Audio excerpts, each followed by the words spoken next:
অল্প একটু গরুর মাংস থাকলে আমরা যেভাবে রান্না করি, তো মাংস প্রথমে ভালো করে ধুয়ে নিলাম। তারপরে তো মাংস রান্নার জন্য মশলা বেটে নিচ্ছি।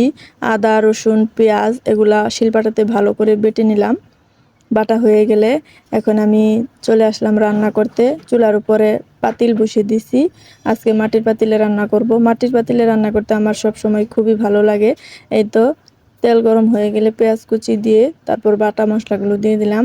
আমি কিন্তু এখানে মরিচও বেটে নিয়েছিলাম।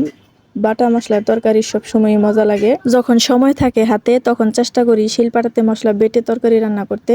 এই তো মশলা কষানো হয়ে গেছে, এখন ধুয়ে রাখা মাংসগুলো দিয়ে দিলাম। মাংস দিয়ে নাড়াচাড়া দিয়ে এখন ঢাকনা দিয়ে ঢেকে দিব। মাটির পাতিলে রান্না তাড়াতাড়ি সেদ্ধ হয়ে যাবে। এই তো ঢাকনা দিয়ে ঢেকে দিলাম। এখন আমি মাংসের তরকারিতে এই কচুগুলা দিব। এগুলো ইলিশ মাছ দিয়ে রান্না করলে ভালো লাগে। তো আজকে আমি মাংসের মধ্যে দিব। তো এই তরকারিটা খাওয়ার পর আমি ভয়েস দিতেছি, অনেক পরিমাণে মজা হয়েছিল এই কচু দিয়ে রান্না করার পর। এতে আমি কচুগুলা দিয়ে দিলাম, দিয়ে ভালো করে ঢাকনা দিয়ে ঢেকে এখন কিছুক্ষণ রান্না করে নিব। এই তো আমার তরকারি রান্না হয়ে গেছে। কেমন লাগলো ভিডিওটা? অল্প একটু গরুর মাংস থাকলে আমরা যেভাবে রান্না করি, তো মাংস প্রথমে ভালো করে ধুয়ে নিলাম। তারপরে তো মাংস রান্নার জন্য মশলা বেটে নিচ্ছি।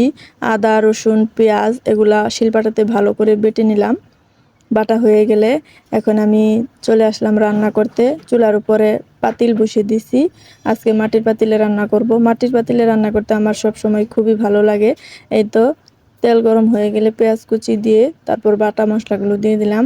আমি কিন্তু এখানে মরিচও বেটে নিয়েছিলাম।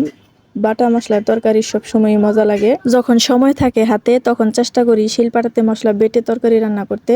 এই তো মশলা কষানো হয়ে গেছে, এখন ধুয়ে রাখা মাংসগুলো দিয়ে দিলাম। মাংস দিয়ে নাড়াচাড়া দিয়ে এখন ঢাকনা দিয়ে ঢেকে দিব। মাটির পাতিলে রান্না তাড়াতাড়ি সেদ্ধ হয়ে যাবে। এই তো ঢাকনা দিয়ে ঢেকে দিলাম।